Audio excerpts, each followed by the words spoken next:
नमस्कार दोस्तों, आपका स्वागत है अपने YouTube चैनल PFP में। आज हम भारतीय शेयर बाजार के एक शेयर के बारे में बात करने वाले हैं जिसने महीनों के बाद जोर से दहाड़ लगाई और पिछले कुछ ही दिनों में स्टॉक हमें एकदम रॉकेट होता हुआ नजर आया है। इस कंपनी की रीच सिर्फ इंडिया तक सीमित नहीं है, इंटरनेशनल मार्केट में वर्ल्ड वाइड शानदार प्रेजेंस हमें दिखाई देती है। अगर आपने इस ट्रेंड को मिस कर दिया, इस तेजी को मिस कर दिया, तो टेंशन लेने की बिल्कुल भी जरूरत नहीं है। स्टॉक में मौका फिर से मिलने वाला है, इन्वेस्टमेंट का मौका फिर से यहाँ पर दिखाई दे रहा है। तो तैयार हो जाओ यहां पर इन्वेस्टमेंट करने के लिए। कौन सा स्टॉक है, कौन से सेक्टर का अनडिस्प्यूटेड मार्केट लीडर है, कौन से लेवल पर इन्वेस्ट करना चाहिए, इन सभी चीजों के बारे में बात करेंगे। लेकिन उससे पहले अगर आपने चैनल को सब्सक्राइब नहीं किया है तो प्लीज सब्सक्राइब कीजिए और रेगुलर अपडेट्स पाने के लिए नोटिफिकेशन बेल को प्रेस कीजिए। साथ ही साथ टेलीग्राम चैनल को भी ज्वाइन कीजिए जिसकी लिंक डिस्क्रिप्शन बॉक्स में दी गई है।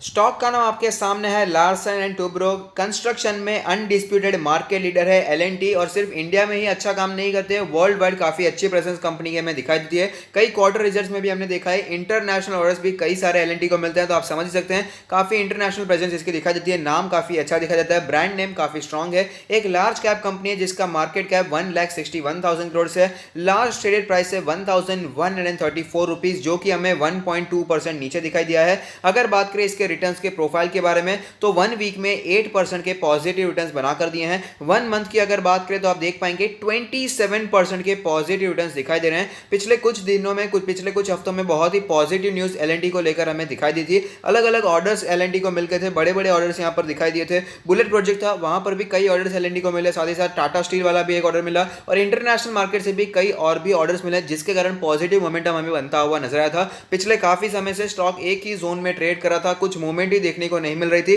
लेकिन पिछले एक महीने में सारा का सारा जो पेशेंस था इन्वेस्टर में उसका फायदा मिल चुका है और 27% के शानदार रिटर्न स्टॉक ने बनाकर दिए हैं। अगर बात करें 1 ईयर के रिटर्न्स के बारे में तो अभी भी 16% के करेक्शन पे मिल रहा है। 5 ईयर्स के बारे में बात करें तो आप देख पाएंगे 26.73% के पॉजिटिव रिटर्न्स हमें दिखाई देते हैं।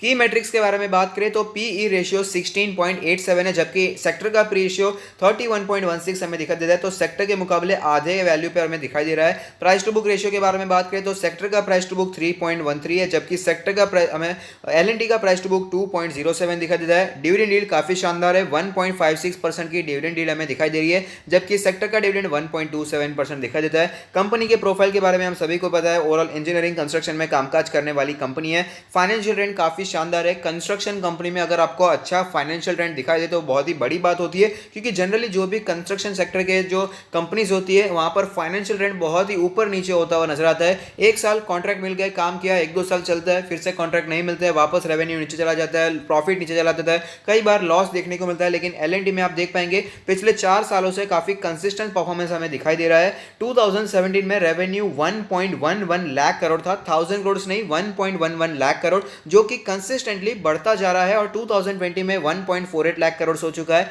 और अगर बात करें इसके प्रॉफिट्स के बारे में तो वहां पर भी लगातार बढ़ोतरी देखने को मिलती है। 2017 में 0.06 लाख करोड़ का प्रॉफिट था, जो कि बढ़कर 2020 में 0.09 लाख करोड़ होता हुआ नजर आता है। तो काफी ज्यादा अच्छा और क्लीन फाइनेंशियल ट्रेंड हमें यहां पर दिखाई दे रहा है। तो चलते हैं चार्ट्स पर, वहां पर कैसी सिचुएशन बनी हुई है उसके बारे में भी बात कर लेते हैं।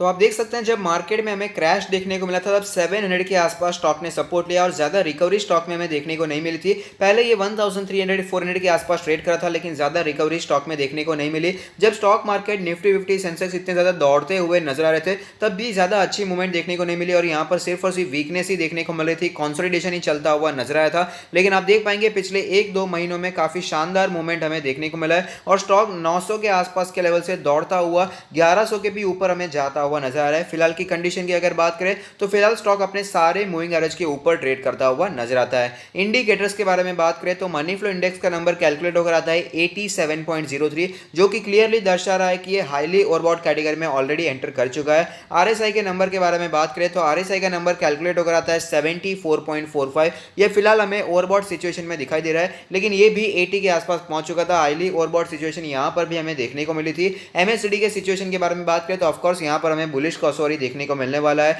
बॉलिंजर बैंड के बारे में बात करें तो आप देख पाएंगे बॉलिंजर बैंड के लोअर बैंड के आसपास स्टॉक ने सपोर्ट लिया और उसके बाद काफी अच्छी शानदार तेजी दिखाई है और फिलहाल स्टॉक अपने अपर बैंड के आसपास ही ट्रेड करता हुआ नजर आता है। पिछले एक हफ्ते से अपर बैंड के लेवल पर ये ट्रेड करता हुआ नजर आ रहा है। अपर बैंड का जो लेवल है वो है 1138 के आसपास का लेवल, मीडियन है 1002 का लेवल, लोअर बैंड है 866 के आसपास का लेवल। पिवट पॉइंट्स के बारे में बात करें तो पिवट लेवल कैलकुलेट होकर आता है 933 के आसपास का लेवल और आप देख पाएंगे 3 पिवट रेजिस्टेंस होते हैं जिसमें से तीसरे रेजिस्टेंस के आसपास ही स्टॉक ने आज टुडेज हाई बनाया और वहां पर हमें करेक्शन देखने को मिला। जो टुडेज हाई था वो 1170 जो कि आज के पिवट रेजिस्टेंस के बहुत ही नजदीक हमें देखने को मिला था। पिवट सपोर्ट्स के बारे में बात करें तो पहला पिवट सपोर्ट बनकर आता है 872 के आसपास, लेकिन उससे पहले भी कई सपोर्ट्स हमें दिखाई देंगे जिसके बारे में हम आगे चर्चा करने वाले हैं। इसके ऑल टाइम चार्ट पर एक बार नजर डाल देते हैं जहां पर एक कैंडल 1 मंथ को रिप्रेजेंट करेगी जिससे हमें पता चलेगा कि स्टॉक ने कैसी मूवमेंट बनाकर दी है। तो आप देख पाएंगे ओवरऑल तो स्टॉक भले ही ऊपर जाता है लेकिन कई बार इसमें बिग करेक्शन हमें देखने को मिल जाता है। डीप करेक्शन स्टॉक में जनरली देखने को मिल ही जाता है। कंस्ट्रक्शन वाली कंपनी है, वॉलेटाइल सेक्टर रहता है, यहाँ पर पॉलिटिकल सेंसिटिव भी बहुत हो जाता है। सपोज एक गवर्नमेंट ने कह दिया कि आप ये प्रोजेक्ट कर लीजिए, लेकिन अगर गवर्नमेंट बदल जाती है, सरकार बदल जाती है, तो जिसके कारण यहाँ पर प्रोजेक्ट कैंसिल होने के चांसेस भी काफी बढ़ जाते हैं और इसके कारण वॉलेटिलिटी भी काफी ज्यादा हमें दिखाई देती है और स्टॉक हमें बहुत ही ज्यादा तेजी से ऊपर और नीचे भी आता हुआ नजर आता है। तो ये सिचुएशन हमें ध्यान में रखना चाहिए, इसीलिए स्टॉक में तभी इन्वेस्ट करना चाहिए जब बहुत ही ज्यादा नीचे के प्राइस पर हमें अवेलेबल हो और ये मौका हमें पहले भी मिला था और आगे भी मिलने के चांसेस यहाँ पर दिखाई दे रहे हैं। ऐसा क्यों कह रहा हूं वो भी मैं आपको बताने वाला हूं। जनरली स्टॉक अपने 100 मंथ्स के ईएमए के आसपास सपोर्ट लेता है। आप देख पाएंगे जो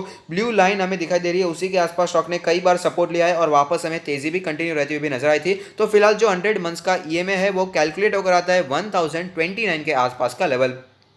अब बात करें कि क्यों यहाँ पर ऐसी इन्वेस्टमेंट की अपॉर्चुनिटी हमें दिखाई दे रही है। अगर बात करें यहाँ पर रिटर्न्स के बारे में तो हमने देखा कि बहुत ही शानदार रिटर्न्स पिछले एक महीने में देखने को मिले, तो शानदार तेजी देखने को मिली है और आज की जो कैंडल बनती हुई नजर आ रही है काफी ज्यादा बियरिश कैंडल का निर्माण होता हुआ नजर आया था। ओपनिंग हुई उसके बाद शानदार तेजी देखने को मिली, लेकिन ये शानदार तेजी गायब हो गई और जो ओपनिंग हुई थी उसी के आसपास हमें क्लोजिंग देखने को मिली थी और साथ ही साथ जो वॉल्यूम का कैंडल हमें बनता हुआ नजर आता है। यहाँ पर आज के दिन हैवी सेलिंग हुई है, आज हमें काफी ज्यादा बड़ी मात्रा में सेलिंग होती हुई नजर आ रही है। अब देख पाएंगे 10 मिलियन शेयर्स के आसपास का वॉल्यूम हमें दिखाई दिया था। रेड कैंडल है यानी कि सेलिंग प्रेशर आज हमें बढ़ता हुआ नजर आया, जिसके कारण हमें आज काफी ज्यादा प्रॉफिट बुकिंग की एक हद तक दिखाई देती है और शेयर में जनरली जब तेजी देखने को मिलती है तो ऑफकोर्स प्रॉफिट बुकिंग भी आगे आने वाले दिनों में हमें दिखाई दे देता है। तो ऐसे में पोजीशंस के बारे में भी बात कर लेते हैं। तो अगर आपने ऊपर पोजीशन बनाकर रखी है, आप अभी लॉस में चल रहे हैं, तो मेरा मानना है स्टॉक अच्छा है, कंपनी अच्छी है, लॉन्ग टर्म के लिए आपको निवेश करना चाहिए, लॉन्ग टर्म के लिए आपको कंटिन्यू होल्डिंग करना चाहिए, आपको अपने इसे पोर्टफोलियो में ऐड करना चाहिए। अगर आप अपना पोर्टफोलियो से रिव्यू कराना चाहते हैं तो उसका लिंक भी हमने डिस्क्रिप्शन बॉक्स में दे दिया है।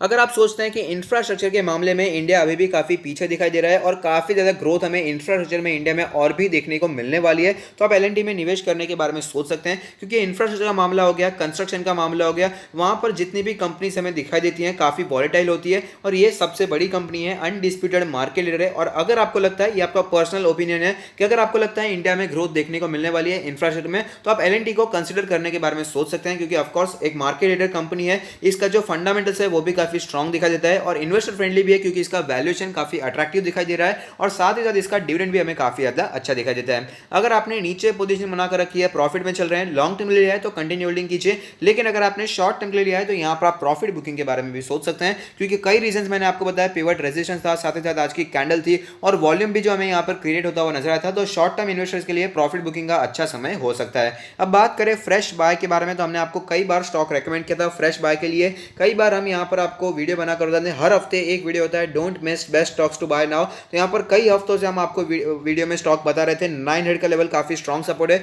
कई बार इसी लेवल पर हमने बाय किया, उसके बाद स्टॉक नीचे भी गया था, उस लेवल पर भी हमने बाय किया था। अभी फिलहाल शानदार रिटर्न्स हमें देखने को मिलने वाले हैं, लेकिन फिर भी स्टॉक नीचे आने वाला है, ऐसी संभावना यहाँ पर हमें चार्ट्स पर दिखाई देती है। तो फिर से यहाँ पर इन्वेस्टमेंट का अपॉर्चुनिटी हमें मिलने वाला है। तो कौन सा है वो लेवल जहां पर हमें निवेश के बारे में सोचना चाहिए? तो जैसे कि हमने देखा 100 मंथ्स का ईएमए 1030 के आसपास का था और साथ ही साथ यहाँ पर 20 डेज का ईएमए जो बनकर आता है वो 1020 के आसपास है और 200 डेज का मूविंग एवरेज 1000 के आसपास है। तो मेरा मानना है ये जो पहले का रेजिस्टेंस था 1000 का लेवल, जहां पर स्टॉक ने कई बार 3 बार रेजिस्टेंस फेस किया और वापस हमें गिरावट भी देखने को मिली, तो यही level as a strong support हमें दिखाई देगा। अगर आगे आने वाले दिनों में हमें स्टॉक में गिरावट देखने को मिलती है, तो अगर आपको स्टॉक कहीं पर भी 1000 से करके 1050 के आसपास नजर आता है, तो यहां पर आप निवेश करने के बारे में सोच सकते हैं, लेकिन लास्ट डिसीजन तो हमेशा आपका ही रहने वाला है। तो अगर आपको ये वीडियो पसंद आता है तो लाइक कीजिए, शेयर कीजिए, कमेंट कीजिए, सब्सक्राइब कीजिए और मुझे मोटिवेट कीजिए। Thank you, stay happy, happy investing.